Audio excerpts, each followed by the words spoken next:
Very good morning to all of you, my dear friends. Today we are going to discuss about the archaeology relation with natural sciences. Friends, आज हम लोग archaeology का जो relation है natural sciences के साथ उसको हम देखने जा रहे हैं। तो चलिए देखते हैं कि नेचुरल साइंसेज में कौन कौन से सब्जेक्ट होते हैं।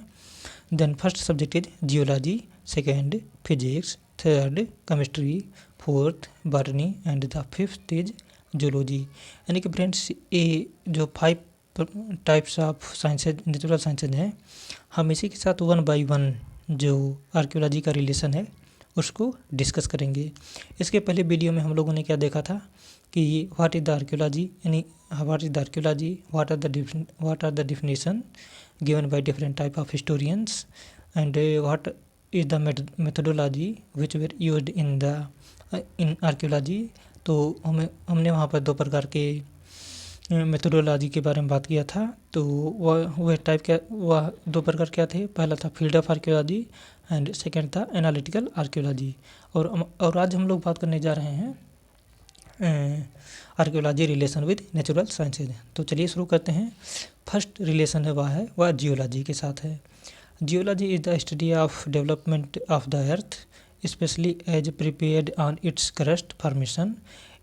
The first greatest contribution of the geology to the prehistory is the principle of stratigraphy. यानी कि जो जियोलॉजी है, first of all we will try to know what is geology. Geology is the study of development of the earth, यानी कि जो अर्थ का जब अर्थ develop होती है, specially prepared as in its crust formation, एक जो क्रस्ट फॉर्मेशन होता है डेवलपमेंट के प्रोसेस में अर्थ के, उसी को हम जियोलॉजी के रूप में जानते हैं। और इसके बाद हम देखते हैं कि जो ग्रेटेस्ट कंट्रीब्यूशन ऑफ जियोलॉजी है वह क्या है, प्रिंसिपल ऑफ स्ट्रेटिग्राफी। यानी प्रीहिस्ट्री में एक प्रिंसिपल आता है, principle you can say method principle, yes, ये प्रिंसिपल जो है उस आता है वही स्ट्रेटिग्राफी का प्रिंसिपल है। और उसी को हम जो जियोलॉजी का मेजर कंट्रीब्यूशन है उसी को मानते हैं। तो फ्रेंड्स अभी यह क्वेश्चन बनता है कि व्हाट इज द स्ट्रेटिग्राफी। तो व्हाट इज द स्ट्रेटिग्राफी, इसके बाद हम लोग देखेंगे कि स्ट्रेटिग्राफी क्या है। चलिए शुरू करते हैं। It is the study of stratification, यानी कि यह स्ट्रैटिफिकेशन का स्टडी है। यानी कि फ्रेंड्स अब हम लोगों को ये डिफिनेशन समझ में अभी तक नहीं आया है, हम इसको एक एग्जाम्पल के माध्यम से देखते हैं। चलिए देखते हैं example. The interpretation of the horizontal layer that forms the deposit over time. यानी कि जब फ्रेंड्स जैसे जैसे टाइम पास यानी कि स्पेंड होता है, तैसे हम देखते हैं कि अर्थ लेयर बाय लेयर उसका डेवलपमेंट और तेज़ी दिखाई देता है। यानी जब हम उसको हॉरिजॉन्टल एक्सकैवेट करते हैं, और एक्सकैवेट करने के बाद जब हम उसको इंटरप्रेट कर देते हैं तो उसी को हम स्ट्रेटिग्राफी के नाम से जानते हैं। Stratigraphy helps to determine the relative dating of artifact found at different level. यानी कि जो डिफरेंट लेवल पर हमें आर्टिफैक्ट होते हैं उसकी डेटिंग को जानने के बारे में, उसकी डेटिंग कैसी है यही जानने में हमें स्ट्रेटिग्राफी हेल्प करता है। The study of rock, minerals, ores, soils, land formation, landscape, river migration, river terraces formation. Geology helps to determine the habitat on earth. यानी कि जो फ्रेंड्स स्ट्रेटिग्राफी है, हम उसमें क्या क्या स्टडी करते हैं, rocks, minerals, ores, soil, land formation, यानी कि सार किस प्रकार उसका फॉर्मेशन हुआ है, लैंडस्केप, रिवर माइग्रेशन, यानी कि जब रिवर एक जगह से दूसरी जगह जाती हैं, यानी कि जब रिवर यू कैन से change their position, that's known as river migration, river terraces formation and so on. These are the study of stratigraphy. Geology helps to determine the habitat on earth. यानी कि जो geology है वह अर्थ पर किस प्रकार व्यक्ति यानी कि ह्यूमन बीइंग किस प्रकार रहते थे उसी को जानने के उसी को डिटरमाइन करने के लिए डिटरमाइन करने में बहुत हेल्प करता है। Note, there are two layers, यानी कि जो लेयर्स है फ्रेंड्स हम उसको भी 2 पार्ट में कैटेगराइज कर सकते हैं। वो 2 पार्ट कौन कौन से हैं, फर्स्ट है जियोलॉजिकल, सेकंड है आर्कियोलॉजिकल। जियोलॉजिकल लेयर्स क्या है, चलिए देखते हैं। The naturally formed sedimental layers are the geological layers. यानी कि जो नेचुरली फ्रेंड्स जब लेयर का फॉर्मेशन जो है नेचुरली होता है, यू कैन से जब अपने आप उसका फॉर्मेशन हो जाता है सेडिमेंटल सॉइल के रूप में, तो उसी को हम जियोलॉजिकल लेयर्स कहते हैं। और सेकंड आर्कियोलॉजिकल लेयर्स क्या है, the cultural deposit in the geological layer is called archaeological layers. यानी कि जब उसी जियोलॉजिकल लेयर में एक कल्चरल डिपॉजिट, यानी कि जब एक कल्चर का डिपोजिशन हमें देखने को मिलता है, तो उसी को हम आर्कियोलॉजिकल लेयर के नाम से जानते हैं। तो फ्रेंड्स हमने अभी तक क्या बात किया, यानी कि जो ये है इसका रिलेशन है आर्कियोलॉजी का रिलेशन है with natural sciences. Natural sciences में पहला क्या था, जियोलॉजी। इसमें हम लोगों ने देखा कि जियोलॉजी किसे कहते हैं, और इसके बाद देखा कि जो मेजर कंट्रीब्यूशन है जियोलॉजी का वह है स्ट्रेटिग्राफी। हम लोगों ने देखा कि स्ट्रेटिग्राफी क्या होता है, it is the study of stratification. और इसके बाद हम लोगों ने देखा कि स्ट्रेटिग्राफी क्या हेल्प करता है या डिटरमाइन करने में, यानी कि जो आर्टिफैक्ट होते हैं उनकी डेटिंग को डिटरमाइन करने में हेल्प करता है। The study of rock minerals, ores, soils, land formation, landscape, river migration, river terraces formation and so on. These are the studied under stratigraphy. इसके बाद हम लोगों ने देखा कि two type of layers like geological layers, cultural archaeological layers. यानी कि geological layers क्या होता है, जब लेयर नेचुरली लेयर का नेचुरली फॉर्मेशन होता है तो उसी को हम जियोलॉजिकल लेयर कहते हैं। और आर्कियोलॉजिकल लेयर क्या है, जब कल्चरल डिपॉजिट, जियोलॉजिकल लेयर्स में हमें जब कल्चरल डिपोजिशन देखने को मिलता है, यानी कि किसी कल्चर का डिपोजिशन देखने को मिलता है, उसी को हम आर्कियोलॉजिकल लेयर कहते हैं। तो फ्रेंड्स इसके बाद हम लोग क्या देखेंगे, the relation of archaeology with physics, यानी कि फिजिक्स के साथ इसका रिलेशन क्या है, चलिए देखते हैं। Then friends physics provides a lot of equipments which helps in the survey. यानी कि फ्रेंड्स जब हम आर्कियोलॉजी में एक्सकेवेट करते हैं किसी हिस्टोरिकल प्लेसेस का, तो हम उसमें डिफरेंट टाइप इक्विपमेंट्स यूज करते हैं जो कि हमें उसका सर्वे यानी कि एक्सप्लोरेशन और इन्वेस्टिगेशन करने में बहुत ही हेल्प करता है। वे इक्विपमेंट्स क्या क्या हैं, चलिए देखते हैं। GIS means geographical information system, इसका फुल फॉर्म क्या है, GIS का geographical information system. Basically it is a computer software which provide mapping of the site. यानी कि यह एक कंप्यूटर सॉफ्टवेयर होता है और हमें जो हिस्टोरिकल साइट है वह उसका हमें मैपिंग प्रोवाइड कराता है, जिसके असिस्टेंस से हम यह देख सकते हैं कि वह साइट, हिस्टोरिकल साइट, उसका करेक्ट लोकेशन क्या है। इसके बाद जो फ्रेंड्स सेकंड इक्विपमेंट है वह क्या है, GPS means global positioning system. It is used for finding the sites. यानी कि जो साइट्स हैं हमें कैसे यह पता चलेगा कि कोई जो एविडेंसेज है वह इसी हिस्टोरिकल साइट पर है, वह GPS यानी कि ग्लोबल पोजिशनिंग सिस्टम, यह मतलब हमें फाइंड आउट, एक्सप्लोर करने में हेल्प करता है, उसका फाइंड आउट करने में हेल्प करता है। तो फ्रेंड्स इसके बाद क्या है, second microscopic study. It is used to study the stone tools found in excavation. It tells that how the stone were used और what purpose it was used. यानी कि जो माइक्रोस्कोपिक स्टडी है, इसमें हम क्या देखते हैं, इसमें हम ये देखते हैं कि जो स्टोन टूल्स थे वे किस प्रकार यूज किए जाते थे और यूज किए जाते थे और यह किस पर्पज से यूज किए जाते थे। जब हम friends it is obvious that in the excavation when we find the evidences of any tools, then we are able to know, we are excited to know that what were the usage of that stones, then we study about the stones। तो friends ये तो हो गया microscopic study.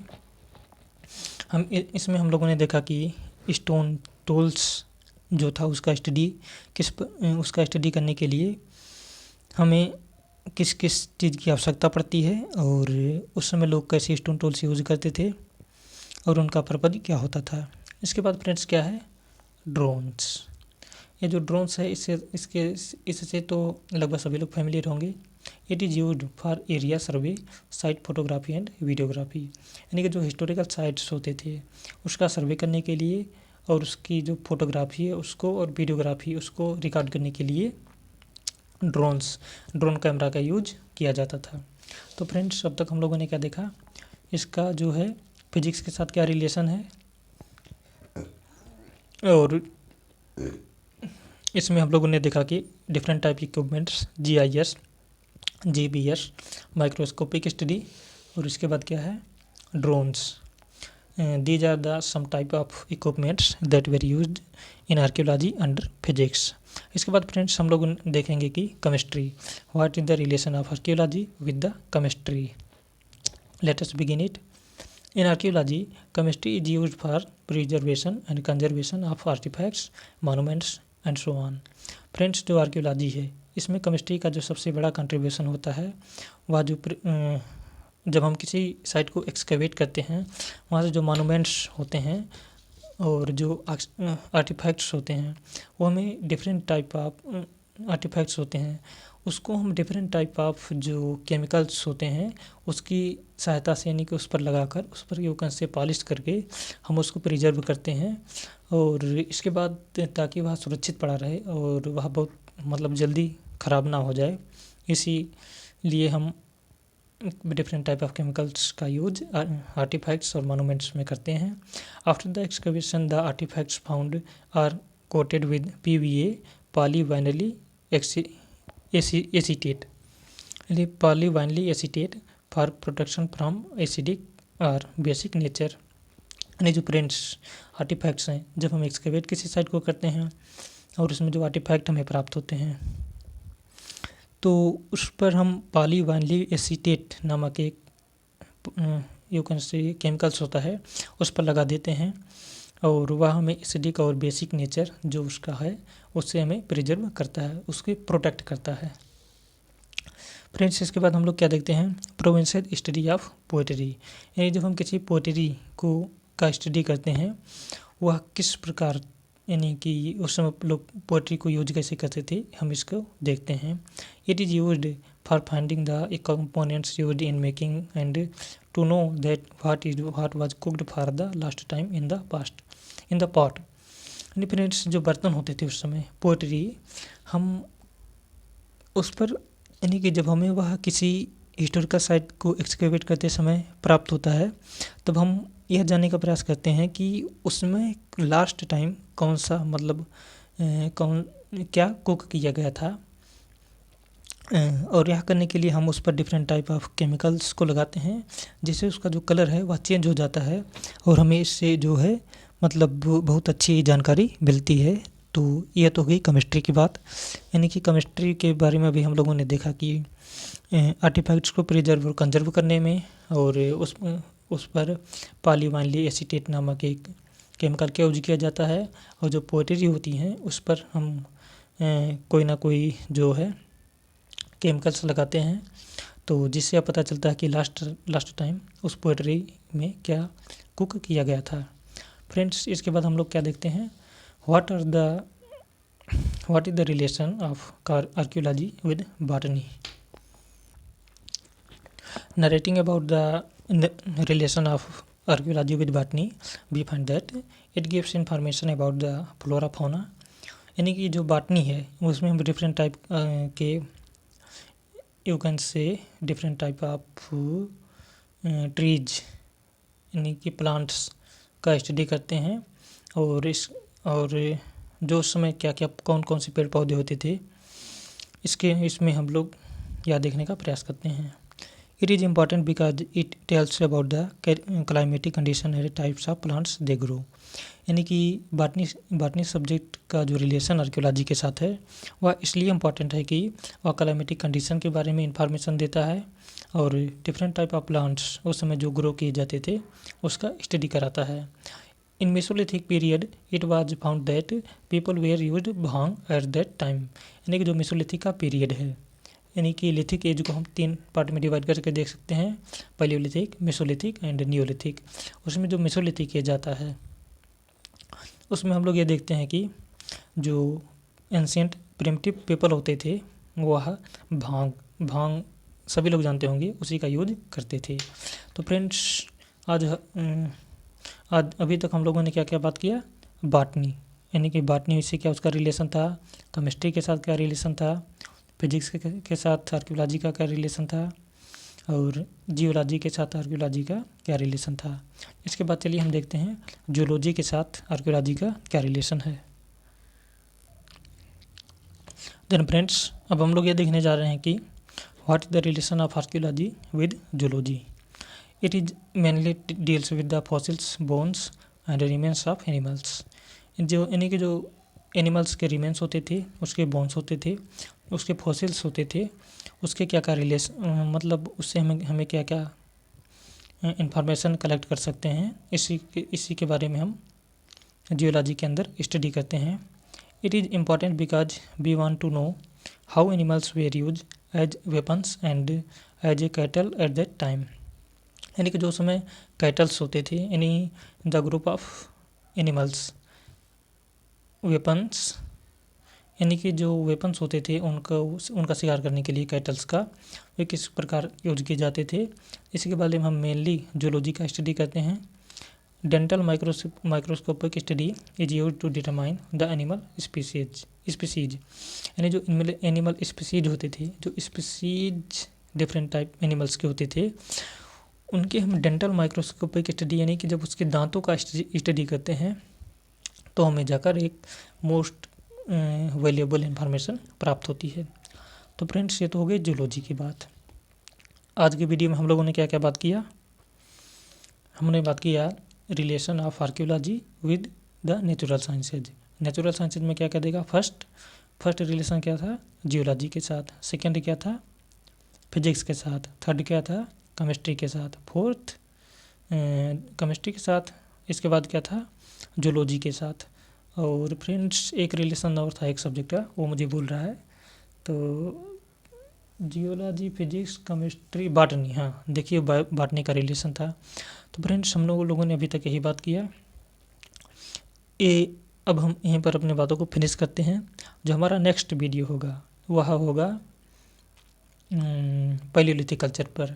और इसके पहले हम लोगों ने क्या क्या देखा है, इसके पहले वीडियो में हमने देखा what is archaeology and it's definition and methodology used in archaeology. और इसका जो नेक्स्ट वीडियो होगा वह पैलियोलिथिक कल्चर पर होगा। तब तक फ्रेंड्स, हम अपनी बातों की यहीं पर समाप्त करते हैं। जो कंप्लीट वीडियो है वह आपको एक प्लेलिस्ट में, यानी कि आर्कियोलॉजी एंड प्री हिस्ट्री, अर्थात प्री हिस्ट्री एंड आर्कियोलॉजी के नाम से एक प्लेलिस्ट है, उसी में आप लोगों को कंप्लीट वीडियो वहाँ पर मिल जाएगा। बने रहिए इस यूट्यूब चैनल पर। थैंक्स।